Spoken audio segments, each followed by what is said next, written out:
All right, so 40 years ago today, the Kansas City Kings started their journey to transform into what we know them as today. The Sacramento Kings. Cody is on the stage with the man who made it all happen, Gregg Luckenbill. And when I tell you, we've been looking forward to this moment. Oh, my goodness. Yeah. It's so good. He just sat down and you told me you had never seen an NBA game before you bought the team? Correct.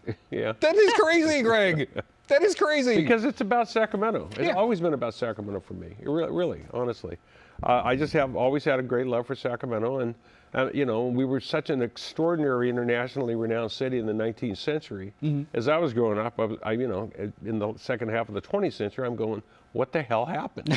You know?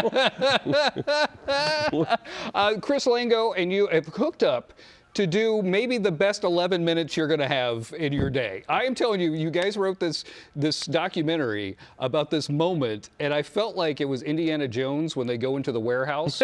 Like there was this piece of memorabilia there and memories that I never knew about. So let's talk a little bit about this, Chris.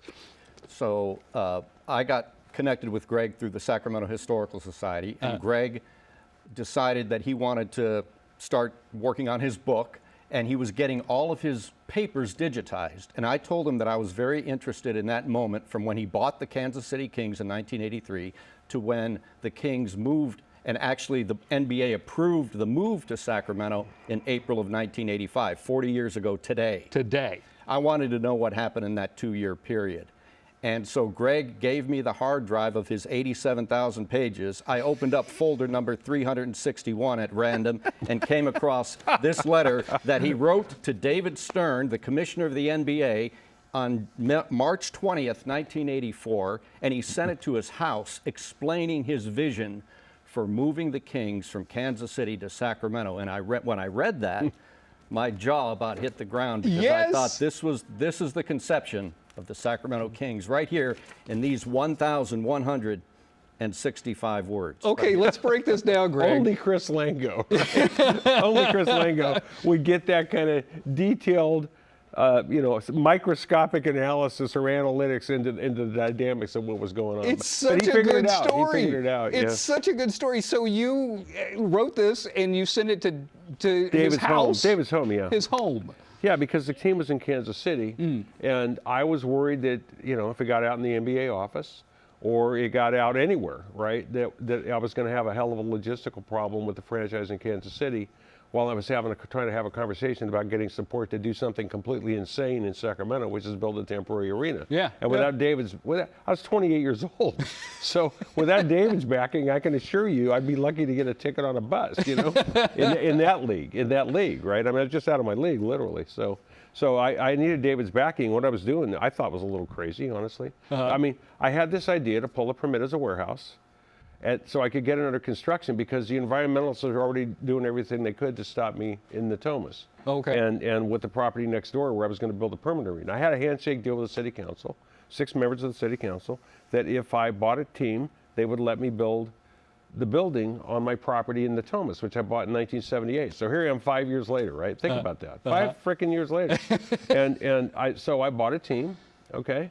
And then I came back to the city and I turned the application in. They turned it into a 3-year environmental analysis, 8,000 acre consideration instead of my quadrant or my proposal to build the facilities. And I only had 2 years left on the lease in Kansas City, so that was a little problematic, right? Yeah.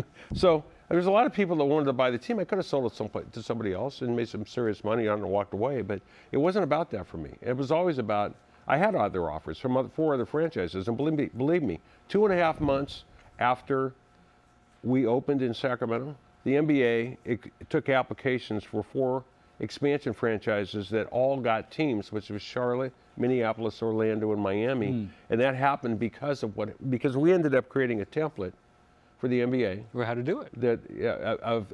Not just how to do that, but it also turned out to be with the combination of the 4 things, which was the anchor tenant in your own shopping center, vertically integrated cash flow, naming rights, and then selling tickets in advance, that when the NBA came out in January of 1986, 2.5 months after we opened, with their applications, that was the requirements you had to fulfill the needs to get an application to buy the franchise for 3 times what I paid for it 2 years before. Yeah. And that's no joke. But that formula, because Gary Bettman, who was then in David's office, and as his assistant, and David was a commissioner then, he just became the commissioner about a month before he wrote that letter.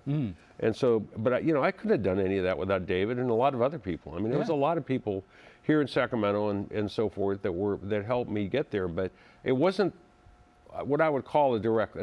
Walt Slipe, the old city manager, who was probably my #1 supporter. Thank God for that, because it never would have happened without Walt. It gave me a very simple line about Sacramento. He said, "Greg, here, the shortest distance between 2 points is not a straight line." Boy, he wasn't joking about that. I'll tell you, I'll never forget that as long as I'm alive. So this wasn't the only project that was going on for you, though. So you had to build a temporary arena. I had the Thomas rezoning effort started in 83, and because I filed the remember I said I went to build the arena in 78, and I ran into a Sacramento City Council brick wall, right? So then we had to deal with Intel, and they went to Folsom, compliments of the city of Sacramento. They chased them out of Sacramento, and I'm not making that up. And in 1982, on the same property that I owned 50-50 with a kid by the name of Richard Benvenuti, who was about my age at the time. And then, so because that went there, I went to the city council and said, look, I've owned this property now for almost 5 years now. What do I have to do to get the zoning? They said, show us you can get us a franchise, we'll give you the zoning. So I went and bought the Kings about 3 months later, seriously. And I come back and I say, okay, here I am. And they say, okay, well, and they got to do a big political battle at the council meeting, because I had the votes, but they kind of, the people that were fighting us was the Sierra Club and the mayor and a bunch of council members came up with this idea. Well, why don't we just master plan the whole area all at one time? But we're going to have to put it into an EIR process. It's going to be a big deal, and it's going to take some time, but we'll pay for it. And so all of my enemies voted for it because they thought I would have to get rid of the franchise. I'd never survived the experience, right? Actually, at the moment that happened, neither did I. So. It's an incredible tale. It's so incredible.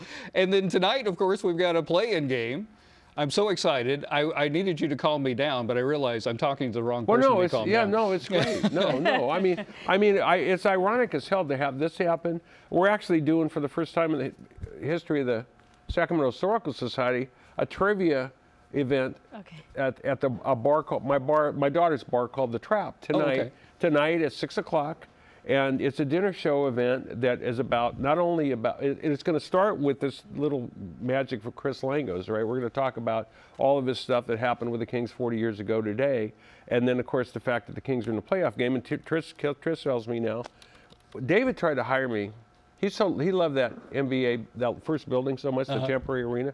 He tried to hire me he wanted me to come back and build those for the league on a national basis to support a minor league NBA league that supported all the franchises, right? And last night, according to Chris, he tells me last night the Stockton Kings won that, what's it called? The G League. The G League championship, which is the league that David was talking to me about in the 1980s, that he tried to hire me to come and build the buildings on smaller cities and college campuses all over the United States, because he loved the building. And it was a very inexpensive, very efficient building. And he was, David, in an indirect but realistic and honest kind of a way, was involved in the design of that building, because I went in, my original building was an octagon with columns in it, just like Wrigley and Fenway. And he says, I can't have you building a new building for an NBA franchise with columns in it. Can't you get rid of those columns? So I took that as a hint that maybe my far-fetched idea of having his support wasn't a bad idea. So I said, so are you telling me that if I get rid of those columns, you're going to support this effort to put a temporary arena in Sacramento? And he said, yes. And I said, I shook his hand right there. Columns out. Brother, you got a deal. Greg, thank you so much. We're out of time. Chris, where can people see the documentary? Because I'm telling you, it is fantastic. You can see the documentary. You can go to the Sacramento Historical Society's website, and there'll be a link to it there. And I think the station here is going to link to it as well. Fantastic. I'm telling you, I absolutely enjoyed it. It was like this piece of knowledge that I had no idea what a Well, you know wonderful time. what? If you come to Sacramento Historical Society events, they're all kind of like this. Because this is how we tell the story, seriously, about the history of Sacramento, which is what I call a Sacramerica perspective, which is from Sacramento's viewpoint looking east, since everybody that writes the history about Sacramento lives in the East, and it's not about us. Right, right. It's all about them and what Sacramento had in the influence. I got to run. Goodbye, Let's brother. get together again. Let's get together and do the long form thing. Okay, I'd like to that's sit fine. down and Yeah, talk. this will be fun. All right, stick around. We got more of the big show coming up. I'm telling you, the best 11 minutes you're going to have. Watch this documentary. It's fascinating.